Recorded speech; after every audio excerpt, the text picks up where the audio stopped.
бодруд бинандагони азиз, барномаи ахбори озодӣ бо хабарои тозаи Тоҷикистону ҷаҳон тақдиматон мешавад. Ман Шалогул Хоҷат дар каноратон ҳастам. Нахост ба сархати мавзӯи барномаи имрӯз 21 сентябр таваҷҷӯҳ намоед. дар ҷустуҷӯи кишварҳои сеюм барои расидан ба Русия, эълони парвози чартерӣ аз Душанбе ба Минск муҳоҷирони кориро назди билетфурӯшии Somon Air ҷамъ овард. наметунем, на рафта метунем, ба воситаи госуслук худмона сабт кардем, нашуд. лифти одамкуш ва ё чӣ гуна истифодаи воситаи мусофиркашонӣ барои сокинони баландушонае дар Душанбе маргбор шудааст. нарх боло рафту сохтмони макор монд. корхонаҳои хиштбарорӣ дар Тоҷикистон кам нестанд, вале қимати ин маҳсулоти сохтмонӣ афзоиш ёфтааст. тақрибан 13,000 дона ғишт дар кора ки ма якум ошунаро бардорам. дар Русия чанд моҳи ахир шумораи зиёди муҳоҷирони тоҷик барои бозгашт ба Тоҷикистон назди сафорат навбат мепоянд. дар айни замон садҳо тани дигар роҳҳои берун рафт аз Тоҷикистон ба Русияро меҷӯянд. бо гузашти тақрибан ним сол марзҳо байни ин ду кишвар баста боқӣ мемонанд ва парвозҳои доимӣ барқарор нашудаанд. ҳанӯз маълум нест ки мақомоти тоҷику рус кай дар ин замина ба тавофуқ мерасанд. аммо яқинан то охири ҳамин моҳ парвозҳои чартерӣ хоҳишмандонро аз Русия ба Тоҷикистон меоранд, вале аз ин ҷо тоҷиконро намебаранд.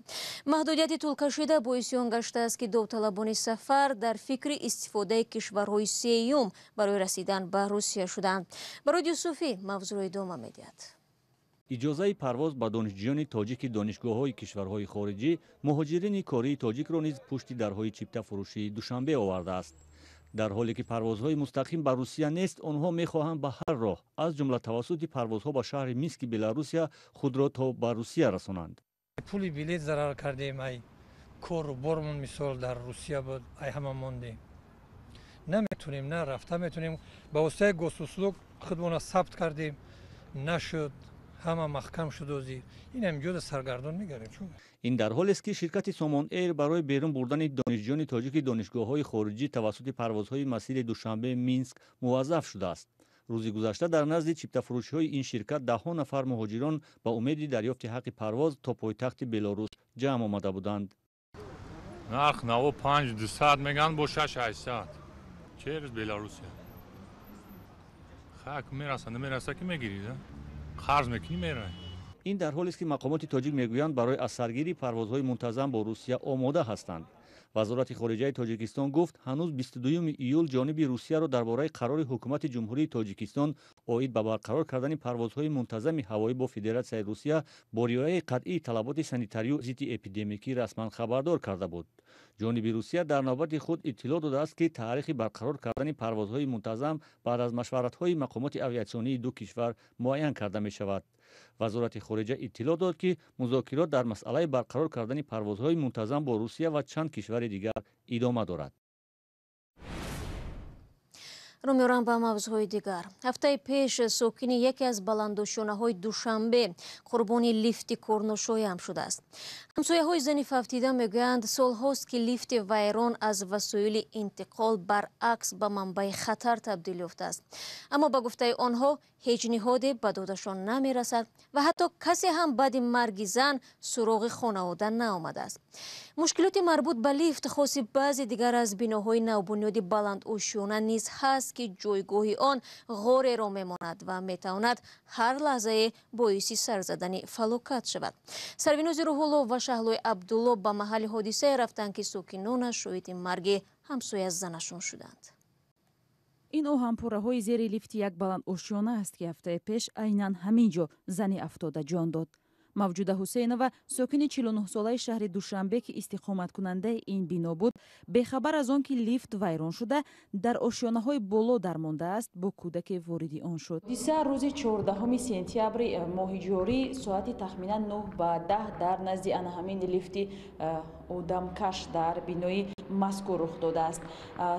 шоҳидони айнӣ ва ҳамсояҳои ин зан мегӯянд ки вақти зан аз берун меояд, дар ин лифт устоҳо кор мекарданд ва бехабар аз он ки лифт ба боло бурда шудааст ва барқ хомӯш шуда дар боло мондааст, дар кушода мешавад ва вақте ӯ با شکل قفو وارد لیفت می شود می افتد. این بینای 16 آشیانه معروف با ماوراءالنهر در ناحیه سینا 15 سال پیش بنیاد شد، اما ساکنانش میگویند بنا به طلبات زندگی جوابگو نیست. 16 اتاج یک حاضر نه، اینم چند سال شدم خیلی وقتش بود که 2 سال پیش بود که بخشیم لیفت اما ماهش نبود، زمستانش که نبود. حادثه مرگ این زن ساکنان بینا را نگران کرده است و آنها میگویند بارها به مقامات شکایت کرده و تلاش‌هایشان بی‌نتیجه بوده است. ناحیه سینا در کردیم، میر شهردم روی کردیم، من همه چی خدماندم روی کردیم، یگان کس به داد ما نرسید. پسر این زن هم 13 سال پیش از لیفت سرازیر شده به گفته مادر داخل آن ففتید. لیفتو کندگی میخه بچه میبیاید که لیفت میجوقد لیفت میکشد بالا ای بالا میافتد در پدوال میخه مایده شد هیچکی به داد ما نمیرسد دختر جون. مسئولین میگویند در واقع بینا مشکلی های زیاد دارد، اما به کمک مقامات نمیشود آنها را برطرف کرد. بر لیفت نو نمیرسد، ایرا اگر حکومت نکنه یاردم نکنه این ساکنان نمید، این لیفت تماما در کار برآمدگیان، لیفت نو ماندن در کار جای زور این ساکنان نمیرسد. ففت این ساکنی پایتخت از لیفت های کارناشایم و کهنه شده در حال است که با گفته ساکنان تنها در همین بنا از مدتی به استفاده دادن آن الکی 3 نفر جان خود را از دست دادند.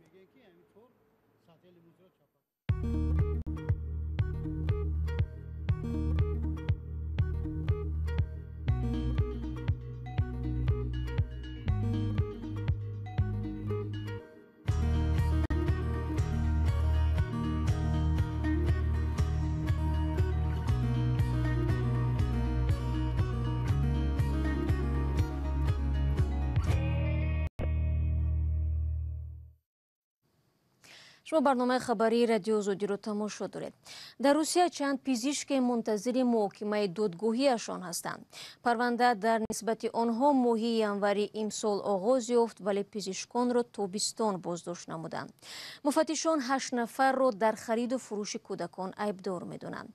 اتهامی که بازداشت شده ها و همکارانشان رد می‌کنند.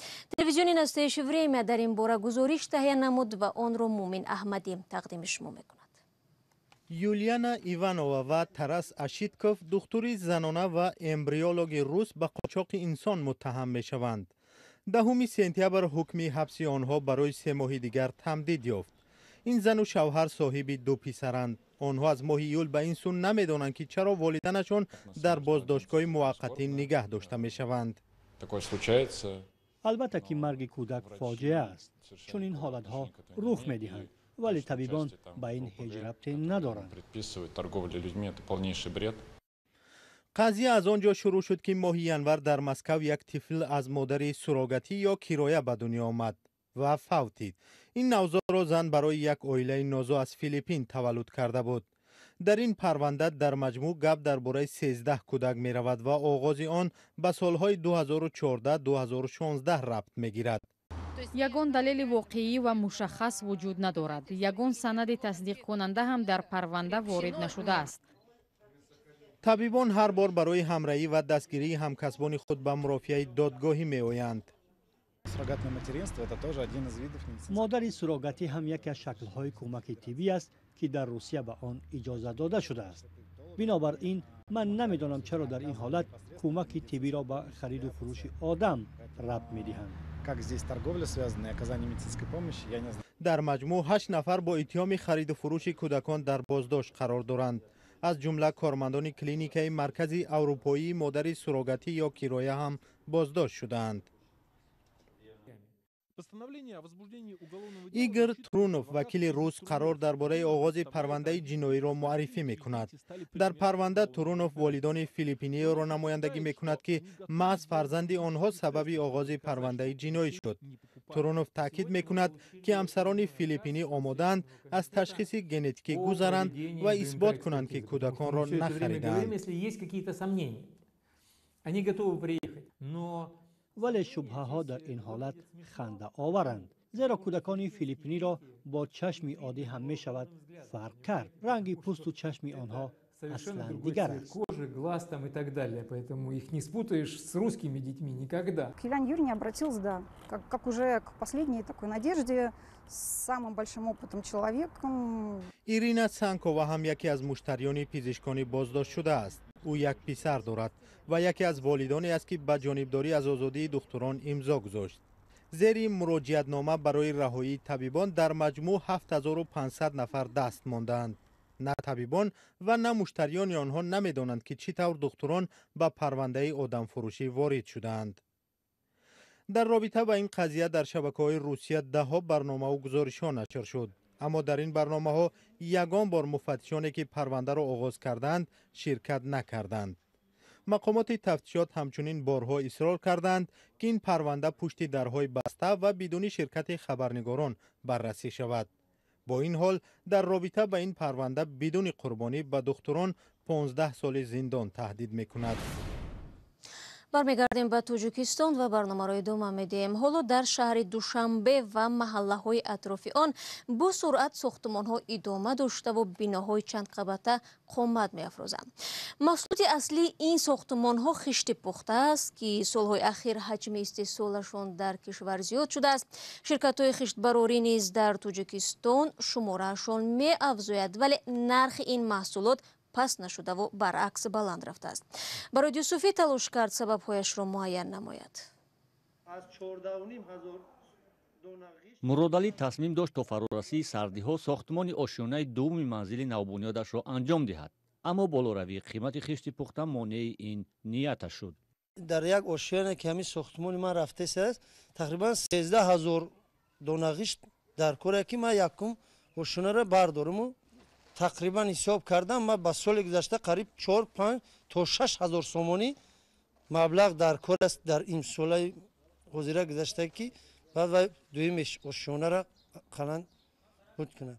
муродалӣ соли гузашта дар ҳамин вақт як дона хишти пухтаро 50-55 дирам мехарид. ҳоло қимати он дар корхонаҳои тавлиди хишт то 70 ва дар бозорҳо то 90 дирам боло рафтааст. корхонаҳои тавлиди хишт далели афзоиши қимати маҳсулоташонро марбут ба болоравии нархи мавод ва воситаҳои истеҳсолӣ меноманд. аслан нархи кирпич мо нархи ғишти мо масъалаи қимат шиданаш аз ҳисоби бардоштани андозҳои масалан свет, қувваи барқ, об. мана шумо худтон дидед ки имрӯзҳо ангишт дар душанбе хеле қимат шудааст, нархаш бардошта шудааст. аслан кори мо аз ангишт вобаста аст.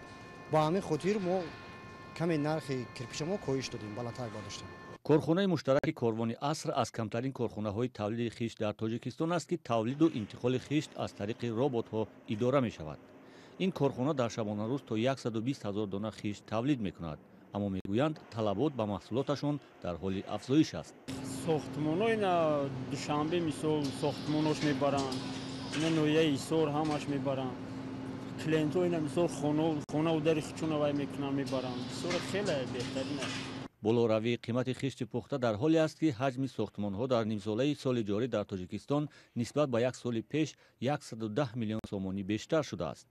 дар соли гузаштаи 2019 130 корхонаи истеҳсоли хишт ҳудуди 160 миллион дона хишт тавлид кардаанд. ва дар як муноқиша миёни мухлисони ду дастаи футбол дар шаҳри хоруғ 21 нафар ҷароҳат бардоштанд ва чанд бинои маъмурӣ осеб дидааст. вазорати корҳои дохилӣ мегӯяд ҳодиса бегоҳи 19 сентябр дар майдончаи варзишии мактаби рақами 2 рух додааст. як манбаи радиозодӣ гуфт сангпартоӣ аз ҷониби ҳар ду тараф дар маркази шаҳр рӯбарӯи бинои шӯъбаи корҳои дохилӣ қариб 1 соат давом кардааст. назари ширкатдорони қазия феълан дастрас нест. мақомот мегӯянд парвандаи ҷиноӣ боз карданд ва омилони ҳодисаро ҷустуҷӯ доранд. бинандагони азиз, барномаро дар ҳамин сонияҳо ба поён мебарем. ташаккур ба якояки шумо барои ҳамроҳ будан. то суҳбати баъдӣ шумо метавонед зери нишони www.ozodi.org аз вебсайти радиои озодӣ истифода кунед ва чун ҳамеша наворҳои ҷолиб дар озодӣ видео канали мо дар ютуб гузошта мешавад. ҳамзамон саҳифаҳои мо дар шабакаҳои иҷтимоӣ дар хизмати шумо азизон аст. фаромӯш накунед соби фардо ман ҳамаи шуморо дар навиди бомдодӣ мунтазирам. то он дам худро эҳтиёт кунед.